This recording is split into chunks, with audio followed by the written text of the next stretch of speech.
So we're going to speak about one pasuk, two psukim actually, in the book of Mishlei. I usually have them written on the board behind me, but for today's purpose it won't be there.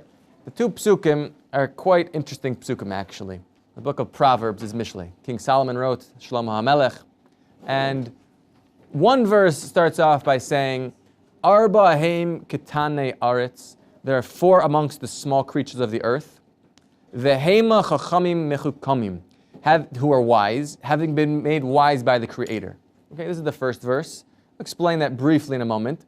And the second pasuk, which I want to go on to, says, it's very interesting. It says, Samamis b'yadayim tisapes, which means the spider seizes its prey with its hands. And the verse continues, Vihi behechle melech. And the spider, though it dwells in the palace of the king, it grabs a prey. A spider is constantly grabbing things with its hands, although it's in the king's palace. What does the verse mean? What does King Solomon, in his tremendous wisdom, we know King Solomon was the wisest of all men, and he's telling us about a spider. We can seemingly go observe a spider. There's plenty over there. I was there the other day by that window. There's some icky ones. I don't know if you like spiders. Why am I talking about a spider, first of all? The reason I was talking about a spider, I had this idea to speak about this, is there's a story. Erev Pesach, I was in my house. My in-laws came from America to visit, and they brought along cousin Florence, who was a young 88 years old, and she was staying in the house. She's come for the last few years. So we took out all of the Pesach dishes and the boxes. I just unloaded them from this area called the boidum, which is a hollowed out space above the bathroom. The ceiling in the bathroom is lower, hollowed out space. So I took out all these boxes. They're all scattered on the floor. We cleaned the house for days. Okay, no. My wife has a job in the evening at a seminary. She went to work. I was home with a few brother-in-laws, with my baby, newborn baby, mother-in-law, and Florence. Great. So I was in the kitchen looking to put away the boxes, and I hear my brother-in-law in the background outside of the kitchen saying, Florence, hey, what's that on your leg, Florence? And Florence says, nothing. There's nothing on my leg. So my brother-in-law again says, no, what is that? Is that a leaf? What's on your leg, Florence? And I was, my curiosity was piqued. So I was imagine I'm standing at a sink right now, facing this way. I turn around and I look around the boxes and I see something dark on her leg. And I immediately said, oh my, I cannot believe that was going to be what it's going to be. And I gave a bigger look, and there was a tarantula sitting on her calf. Now, it's not every day you see a tarantula sitting on an 88-year-old lady's calf. It's shocking. So my mother-in-law is holding my newborn baby, saying, Binyamin, what is it? What is it? She's freaking out. And I said, and my Florence hearing is not so great at 88 years young, so I actually said out loud, there is a tarantula on her leg. And so my mother-in-law starts freaking out, do something. So I'm looking, what do you do? I'm not gonna smash her with a frying pan, and there's nothing really to hit the bug with, so fumbling in boxes, being this brave macho, I'm gonna get the tarantula. And in the meantime, before I could get something, my mother-in-law found a towel, bent over to swipe the tarantula. My baby bumped his head. He was really the hero of the story, and he's crying, and this tarantula falls on the floor, and I look around, come over, there it is, this big, humongous tarantula sitting on the floor. Took the towel, dropped it on, and gave a crunch. Okay, that was the story. We checked on the spider throughout the evening, and it was moving sometimes. My brother-in-law did some jumping jacks on it a little later to finish it off. But that was the story. So after this tarantula was in our house, which is not such a common thing, if I would ask a show of hands, who had a tarantula in their house before?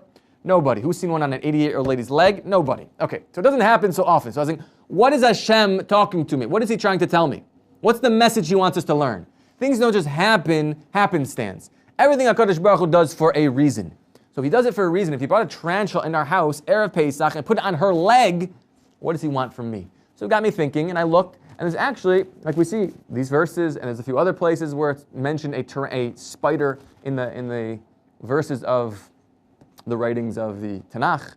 So this is why I chose to speak about it. And I think it really comes out a few fundamental, some very beautiful ideas, if not for just the idea that nothing happens happenstance. If we just inculcate that message, we walk away with something very important today. But that's why I want to discuss these psukim. So the first one I said is that there's four amongst the small creatures of the earth who are wise, having been made wise by the Creator, by Hashem.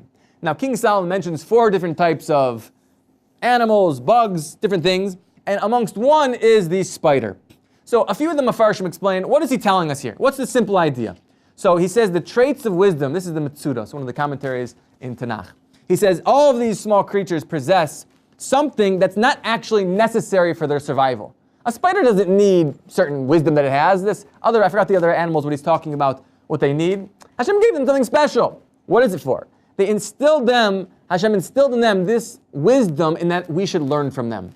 Everything Hashem made for a planned, designed purpose. Nothing has happenstance, like we said. So if this animal has this trait, I have to learn from it. Ants they work very hard. Don't be lazy. Cats can be modest when they have to relieve themselves. Be modest. If cats are doing it and ants are doing it, of course we should work hard. Of course we should be modest in our ways. So that's why Hashem instilled in certain animals certain traits for us to learn from. And one of the commentaries, Rav Sadia Gaon, actually explains something very important. He says, he asks the question, why should a human being who has free will learn from creatures that act without moral struggle? Every day a guy has a struggle. You walk down the street, and unfortunately nowadays we're assaulted with images. You walk outside, you go down the street, it could be someone not dressed properly, it could be a billboard when you're in a car, you're on the train. A person has to work very hard, be very diligent to be careful of guarding their eyes. It's very hard, it's a moral struggle every day. A person works in a business. Could I skim a little off the top? I can make a little extra money, no one's gonna know. Right? Moral struggles day in and day out. Animals don't have that. They wake up in the morning, I'm hungry, I'm gonna eat. I'm tired, I'm going to go to sleep. They act on instinct. They don't have any intellect, so why do we have to learn from them? So he tells us something very important, that these attributes, once again, said we have to learn from them. So surely, if an unintelligent being acts with such profound wisdom and such a great character trait, all the more so we have to. We have intelligence. We have moral struggle. So therefore we see this thing that has no moral struggle, yet it acts morally, it acts decently, has a good character trait. Us, we have intelligence. We're an intelligent being. We should say, of course we should act like that. If a dog acts a certain way that's befitting of a human being, we should of course act that way, right? Whatever it means, loyalty a dog could have, fine. But spiders, ants, they all have something that we can learn from. They are unintelligent creatures that act a certain way. We say, we're intelligent. Of course we should act that way also if it's a good attribute. So that's why we learn from a spider. Now what do we learn from a spider? So most explain this word, just if we look at this word, anyone that knows Hebrew, it was funny, after this incident happened to me, so I learned these verses, and it calls a spider a samamit. So I started walking, I went to a taxi, I said, I was telling him in Hebrew, in my broken Hebrew, you're not going to believe I saw what I had in my house, a samamit. They're like, samamit? What in the world are you talking about? One person thought I was talking, I said, I forgot what I said, but he had no clue, he thought I was crazy. Samamit in your house? What's a samamit? Okay, akavish. So a spider is an akavish. Parenthetically, I'll just tell you this, you might see, he's so interested in spiders, this rabbi, what in the world? So the numerical value of the word spider, parenthetically, equals 402, akavish. So my name is Yitzchak Binyamin, which is 370, and the word leiv is 32. So this story is very close to my heart, because the numerical value of the words leiv, Yitzchak Binyamin, my name, close to my heart, is the numerical value of the word spider. Okay, that's just parenthetical. That's why I like this so much.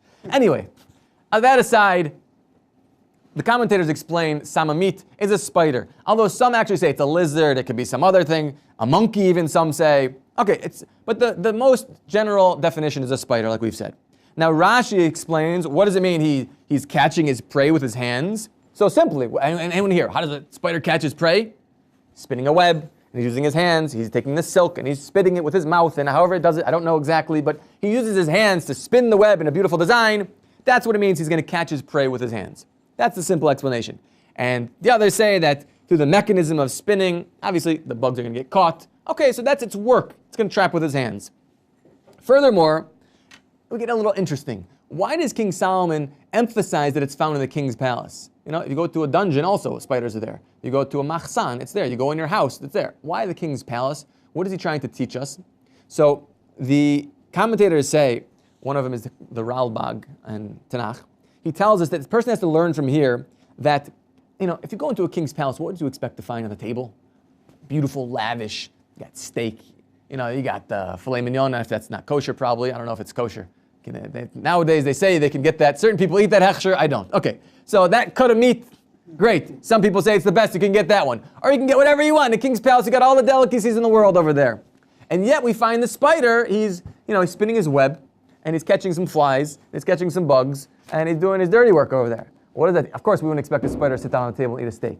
But the message is that even if a person makes it in this world, You're successful. Hashem blesses you with success. He blesses you with parnasa. He blesses you with your intelligence. And you use that intelligence to make a lot of money. And He makes your business thrive. You might think, you know what? I'm going to do nothing. I'm going to sit back and just kick back and just take it easy. My whole life is just going to be relaxed. No. You learn from the spider. He made it into the king's palace. He made it all the way to the top. You can't get to a better place than that, where everything is provided for you. And yet, he still uses his hands to work hard and to catch his own food. That teaches us that it's better, like our sages say. Our sages say, King David, first of all, says in Tehillim, he says, Yagia kapecha kisolecha. When you eat from the work of your hands, asherecha, it's praiseworthy. You're praiseworthy, v'toiv lach, and it's good for you. Why the double lashon? Why the two expressions? You're praiseworthy and it's good for you. So the sages say in the Gemara and Brachos, they say the following, that ashrecha means you're praiseworthy in this world. V'toiv lach, and it'll be good for you in the world to come. Because the person works hard in this world, you have a good work ethic, you develop that, you take your time, you mamish, work and work. It doesn't matter if you're blessed with success financially, but you still work hard in whatever you do. You go to yeshiva, you do mitzvahs, you do chesed, you do kindness with people. All of that, you don't just sit back and ride through the world on the easy street, but you work hard, it's going to be good for you. You'll see fruits in this world and you'll save the best for the world to come. So that's what it says. And the Gemara even says that the attribute of working hard and developing a good work ethic is even more paramount and even more pristine than the most sought after character trait, which is Yiras Shamayim. Yiras Shamayim means I have a fear of Hashem. I have a fear of doing bad. I realize there's a God in the world. I realize He's watching me. I realize He listens to me. I realize He sees what's going on, and there's going to be an accountability later on. That is living with Yiras Shamayim. And the Gemara says, you know what's even better than having that is when you work hard in this world. Because if you have a good work ethic, you know what you're going to do? You're going to strive for everything, for the best. And you're going to work hard. You're going to have a relationship with Hashem. You're going to do Torah. You're going to do mitzvahs. You're going to achieve everything and even more than you wanted. So that's why it's so good to have it. So that's one thing we learn from the spider. The spider is telling you, you might make it all the way to the top, but keep working hard. The Gemara tells us in other places, boredom can cause a person to go crazy. Mamish, a person go crazy. They have nothing to do. They're not using their time wisely. They go out of their mind. So a person has to know they have to use their abilities. Hashem gave you special tools to use them in the world. Use special tools. And everyone here has something special. Hashem says, I want you to use them. Develop yourself and use them to help the Jewish people, help the world. And that's what you got to do. If not, he's not going to fulfill his potential and fulfill what Hashem wants from him. So the spider, he has special skills, special tools, and he uses them even when he gets in the king's palace. I thought also that's more applicable to us potentially, because what's the king's palace today? We don't have the temple, we don't have the Beis HaMikdash. It should be built speedily in our days. But right now, where's the king's palace?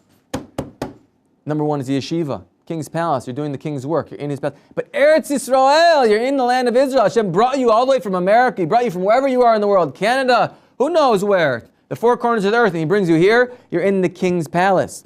Now's the time you got to work hard. There's a Yetzer Hara, you come to Israel, Baruch Hashem, I made it here, now there's a lot to do, there's a lot to see, a lot to travel, a lot to, experiences to take in. Granted, okay, we do those things, there's time for them. But you're here in the king's palace, you got to work hard. You made it to the top. Hashem picked you and you and you and everyone here amongst all your friends and amongst all your family, and He said, I want you to come here. He said it to me too. He took me 12 years ago for my family, for my neighborhood, for my friends, my surroundings. He said, you're going to be the one out of everyone you know is going to become religious, and you're going to come to the king's palace. You come to the king's palace, it's a big responsibility, but you got to be grateful for it, number one. And number two, you got to work hard, especially once you're here, because when you're here in the king's palace, you get extra siyata d'shmaya, you get extra help, heavenly assistance. He brought you all the way here. Of course He wants you to succeed. There's no question. There's a story I once read about the Arizal, the famous, the greatest Kabbalist who ever lived. The Arizal started off his career in Egypt. He lived by his uncle, and he became a tremendous, pious, holy man. And eventually he merited to have a revelation of Eliyahu Hanavi, Elijah the prophet, to come to him and teach him the esoteric teachings of the Torah. And he finally told him at one time, you know what? The time has come. You have to go to the land of Israel. And there's one person there, Rav Chaim Vital. You were sent in this world to teach him Torah. Go there and teach him Torah. What are you going to do? He's going to go. So he went. And as the story has, he came into the land of Israel. And all of a sudden, he was overcome by the great spiritual nature of everything that was in Eretz Israel. And you find King Solomon says in another place, the air of the land of Israel makes you wise. It's a special air here. Hashem gives you special assistance with everything. You're breathing in holy air here. You get wise from breathing the air. So the Arizal came and he was overwhelmed. He was inundated from that spirituality, and it says he immediately lost his lofty levels. And he was nervous. He was scared. He said, what does this mean? I was doing so great in Egypt, an unpure land. Now I come to the land of Israel. I lost it all. What's happening? Immediately he understood. I think he had a revelation again of Eliyahu Elijah the prophet says, what do you mean? You got here. You got to the king's palace. Don't be despair. Don't get down. Don't be distracted by everything that's going around. No, work hard. Daven. And Hashem will give it back to you. And he says he davened and he started learning and he got into it. And finally Hashem gave him back those levels that he had before and even more. Because when a person comes here initially, it could be very hard. It's very hard. Every beginning is hard. Coming to the land of Israel, you're away in a foreign country, different language, different culture. You don't have your family, you don't have your friends, not comfortable surroundings. It could slip back. It could slide. Say, at least I'm here. I'll take it in. I'll just go through the motions. If you start working hard, that's the Yetzer Hara. It's going to come to you in the beginning and say, no, take it easy, chill out. You're here, relax. At least you came to yeshiva. Wow, you're great. I mean, you are great, but doesn't want you to work. So you got to say, no, I'm going to overcome that. And you're going to plow through. And if you go through and you work hard, you get the extra heavenly assistance. And there's no ceiling to where you can grow. There's no limit. A person can grow here more than he can grow anywhere in the world, and he becomes so big and so great. That's a little bit of what we see from the spider making into the king's palace. Furthermore, it teaches us the importance of making good decisions. The spider, so to speak, chooses, as it were, to make two webs. If you notice, sometimes I actually witnessed this the other day on some plants outside my house. There was a spider, there was two webs, and I was like, why are there two webs? The spider was sitting in one, and I saw a cocoon, and the other one with it was, wrapped up. It had some dinner, okay? It was wrapped it up in its cellophane to put in the microwave for later. It's going to heat up and have its nice warm bug. That's kind of gross. No one's laughing. Yeah, it's very gross.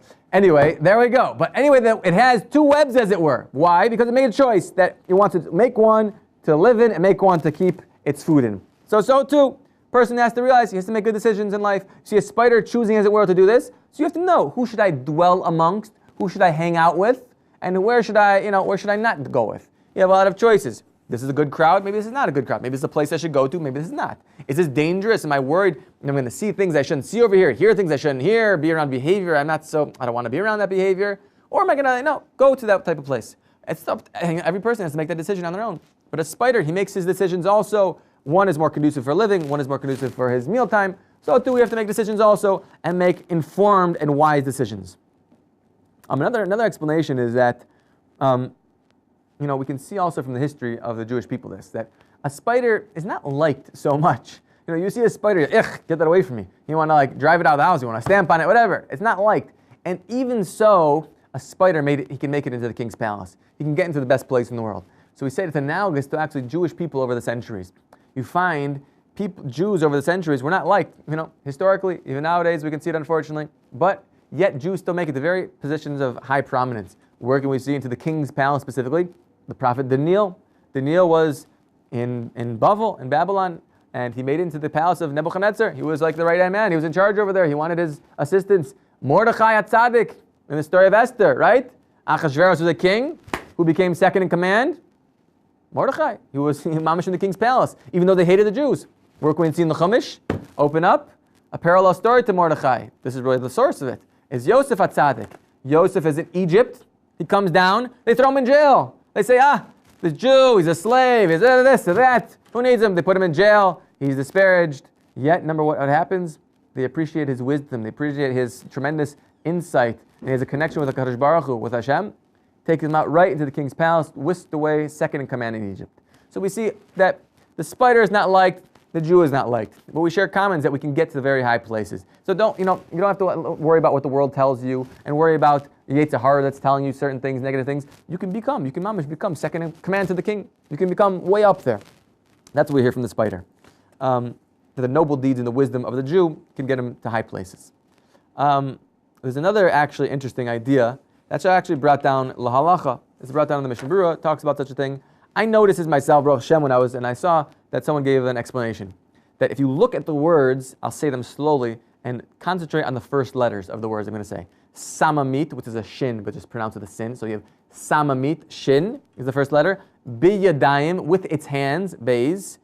Tisapes, it catches its prey, a tough. You have a shin, samamit, biyadayim, beis, tisapes. Shin, beis, tough. You know what that spells? Shabbos, Shabbat. Why are we hinting over here Shabbat on a spider, right? You're not going to invite a spider for Shabbos, Can't kill a spider on Shabbos. You can't go to work on Shabbos, use your hands. What's it hinting to over here? So it's brought down a halacha, and I'll demonstrate by this following story. I love my father well, I should be well. I went to New York once to visit, and he says, Binyamin, it's great to see you. It's been it's been almost a year. Come into my room for a second. I want to show you something. Like, oh, what's Abba got up his sleeve over here? He's a good sense of humor. So we walk in, and he points up. He says, check that out. See that up on the ceiling over there? And there's a nice web. And I don't know if the spider was there. Maybe he got it. But there's a nice web over there. And he hands me a broom and says, get rid of it. Like, what if, get rid of it? I'm here. You don't have a cleaning lady. We do. Evan Floor over here. They can come clean. He says, no, you got to do it. Why? Because then he opens up the Mishnah Berurah, and it says over there, L'kavod Shabbos, a person should clean out all the cobwebs in his house. They gather. We got some up here if you want to get on camera. Don't get them, actually. But you got some cobwebs over. It's a mitzvah on Shabbos to clean up the cobwebs. But it's also teaching us something else. Oh, get away. That on Shabbos, what does it mean, preparing and wiping away the cobwebs? So you got to wipe up the cobwebs in the house, literally. But other thing is, cobwebs, a person can have cobwebs in their mind, cobwebs in their brain of, faulty thinking, of bad influences, whatever, what the popular culture is telling you that this is true and you got to live like this. Shabbos says, no, clear out the cobwebs. Take a day and connect to the Creator. Realize there is a God. He created everything for 6 days, and on the 7th day He rested. And we're resting also, and we're testifying on that Hashem runs the world, He's one God, and He oversees everything, and everything's in His control. That's what Shabbos is telling us. So in Shabbos, clear out the cobwebs. Take a minute, relax, and start putting things in the proper perspective. Realize that, like our sages say, Shabbos is the day that blesses all the days of the week. You know where you get your parnassa from during the week? It's because of the blessing of Shabbos. Hashem puts Shabbos into the world. Shabbos influences the first 3 days of the week, right? 2 days ago we had Shabbos, so that Shabbos influences Sunday, Monday, and Tuesday. And the Shabbos that's coming influences already Wednesday, Thursday, and Friday. So Shabbos bookends. It sends blessing into all the days of the week. If you realize that, you'll appreciate Shabbos. You'll use your Shabbos better. It won't be just eating and sleeping and just hanging out. Say, no, I got to learn Torah. I got to dive into Hashem. I got to connect to this day. When you connect to that day, that's how you clear out the cobwebs. So that's why there's an illusion over here that Shabbos is on the Rosh Hashanah, on the first letters of the words that a spider catches his prey with his hands. Samamitz b'yadayim tisapes. We can see further that the Al-Shech HaKadosh was also a contemporary in Sfas of the Arizal. And he says that people attempt to justify spiritual laziness in 4 ways. Right? I can't get up I can't get up in the morning, I'm too tired, I don't need to go to this year, or I can just relax. Whatever. Spiritual laziness, people justify in 4 different ways. And he says that each of the 4 animals, we said there's 4 in the beginning, the first verse, so he said each one of them refute one of those excuses. So we're only going to concentrate on what the spider says, because that's what our topic is today. So he said the spider refutes the fallacy that the attractions of this world are overwhelming. Right? A person could think that. Rabbi, I need my iPhone, I need my BlackBerry, I need my Blueberry, I need my Raspberry, whatever you got over here, I don't know. Your iPhone, your G phone, your D phone, I don't know, Droid, your robot. I don't know about these things. I know about my kosher phone, okay? So I'm not so into phones, maybe people are, but there's a lot of things out there today that says, society says you have to have this and you can't live without it. I grew up in that culture also. I know they say you have to have this and that. I can testify, you can do very well without internet. I don't have internet in my house, I'm not missing anything. I need it for this and I need to know what's going on. No, you don't. It's really, you can do just fine. Telling you the truth. I need this game, I need that movie, you can get away with, if you accustom yourself to living with what you need, you get used to the fact that this thing is just taking up a lot of time, a lot of my headspace, and there's, aside from the dangers of all these things, all these toys and gadgets, which in 1 second could take a person from really, you're growing, you're learning, you're becoming a bigger elevated person, they could take a person and put him in the garbage in 2 seconds. So aside from that problem, but the problem is a waste of time. You waste this time and whatever society says you need. The spider says you can overcome the fallacies of the pleasures of this world. You can only have to eat the best food, drink the best drinks, wear the nicest clothes, drive the fanciest cars, live in the fanciest house. A person might think that. Society tells you have to do it. Fame and wealth. That's the ideal of the world. That's what we want to get, right? No, the spider says, no, don't believe that. Why?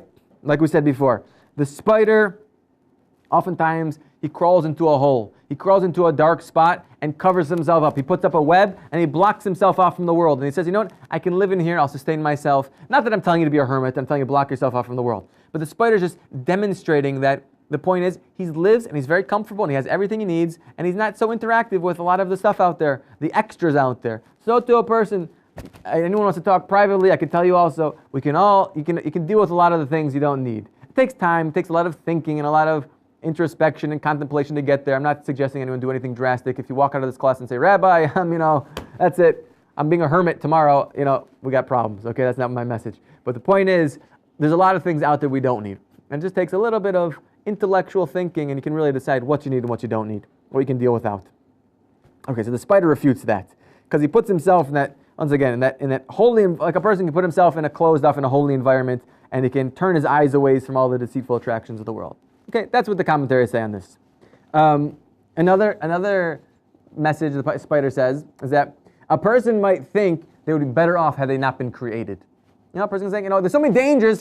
Hashem, why'd you make me? And in fact, our sages had a disagreement in the Gemara. They said, should Hashem have created us? Yes or no? And one side said yes, and one side said no. The conclusion was, it's kind of a moot point. Now that he created us, okay, so now we got to serve him. Now we got to do the best we can do. But the spider refutes the argument that we should have not been created. Why? Because when we're created, when the soul comes down here, the soul is up there basking in Hashem's presence, so to speak. It gets sent down here into a place of danger, a place of, a lot of things which are against the soul. We have a body and a soul. Your body feels very comfortable here because, it eats, it drinks, it sleeps. It's a physical world. Your soul is a stranger over here. Your soul says, I wish I would have stayed up there. The spider says no, because despite all the accompanying risks, the spider, what does he do? He lives in a palace, he spins his web, and a person has to realize that man does better to earn his spiritual attainments in this world, so he shouldn't just be given a gift in the next world. We've talked about Mesilas Yesharim, the path of the just says that if Hashem would have just given us everything on a silver platter, up there, let's say he just created us in a spiritual form, and just gave us all the good and all the enjoyment, we'd be like, it's nice. But how do you feel if you work hard for something? You feel much better, right? If you get a job, you come home at the end of the day, in a week, month with a paycheck, I feel good about this. Yeah, my mom gives me an allowance too, but this feels better because I worked hard. So too, the spider says, you come down, you work hard for what you got, even though, look, you could live in the king's palace, everything's there for it, right there. Eat whatever you want. No, he wants to work hard. So too, the soul, it's got to work hard. It's better you come here first and enjoy. Once you get up there, after 120 years, Hashem says, you worked hard, here's the gifts that you have earned, and now you'll really enjoy them properly. Similarly, the verse says that we said in the beginning that there are 4 amongst the small ones of the earth. Right? A spider is one of the small ones of the earth. And it has special wisdom. So it teaches us that even if a person is very small, they're small in your eyes. Hey, listen, I don't know, Rabbi, I haven't learned anything ever. And even if I did, let's just look around at the big rabbis out there. There's not much big people, There's big, major rabbis. They know everything. Me, how am I ever going to become like that? The verse says, no. There's 4 small ones of the earth. And it says, Vehema mechakim mechukamim. They are very wise, because Hashem endowed them with a special wisdom. So to us. We could be very small. We could be small in our own eyes. Comparatively to everyone out there, we might say, we're small. We don't stand a chance. The spider tells you differently. You got to know you can become very big. Your special gifts that Hashem gave you, you have the potential to take those and make them blossom into a beautiful picture. And Hashem expects that of you. So, like the verse says, they're amongst the small ones of the earth. Vehema chachamim mechukamim. They learned from wise people and they became wise themselves. So the Vilna Gaon says, the spider is telling you that if you sit and you serve a Torah scholar, like the spider works with its hands to spin a web, so too, if you serve a Torah scholar, serving a Torah scholar could mean literally you help him out, you do kind deeds with him, you do business with him, or you help him do just whatever kind deeds with him. Or it could mean you actually sit and learn Gemara. Our sages say that serving a Torah scholar is by sitting and learning Torah from him. You're serving him. By sitting and learning from Torah scholars, you yourself will become big. And that's the whole purpose of the yeshiva. You come here, you serve Torah scholars, you yourself become a big person as well. And that's the idea the spider models to attaining true growth, because it works hard, it works with its hands, it's diligent. And I think we'll end with this, that this is really the lesson of the spider, that when you come to a place, it doesn't matter how you start off, you set your goals very high, Hashem will make you very big. And Or Sameach is a place where I think everyone can grow and become big. There's been many people that have come here, many people that walked away, mamish big, mamish, became a Rosh Hashiva, a Rosh Kollel. Great people. They started off very small. They started off, didn't know the Aleph base. Didn't know how to read the Aleph base. And yet, they had the drive, and the Torah says in the Gemara, and the way a person wants to go, heaven sends them. So that's the message. And I think it's hinted to in the verse. Because, like we said before, there's 4 who are small, and yet they're wise because they are made wise from Hashem. Why are they wise? They want to be wise. You want to be wise, Hashem will make you wise. The way you want to go, Hashem will lead you. If we look at those words in Hebrew, Haim, Kitane, Aretz, they're the small ones of the earth. Vehema, and they, what will become wise? Those 4 words, once again, Haim, Kitane, Aretz, Vehema, the numerical value, the gematria of those words is 561. The numerical value of Or Sameach is 555, close. But actually, Or Sameach has 6 letters altogether in those words. So 555 plus 6 equals 561 as well. Because when you come to Or Sameach, doesn't matter. You might be one of the small ones of the earth. You were small. Who cares? You know what? Hema chachamim. Hashem has put in you wisdom. He put wisdom in you to turn away from all the vanity of the world. He put wisdom in you to make a decision to come here, to come to such a place, to serve Torah scholars, to grow, to become the best you could be, to develop the good work ethic. That what will happen in the end? Mechukamim. You become wise. So Mitzvah Hashem, everyone should use this as motivation, as inspiration from the little spider that we can learn that we have tremendous wisdom and to use that wisdom to be the best that we can be.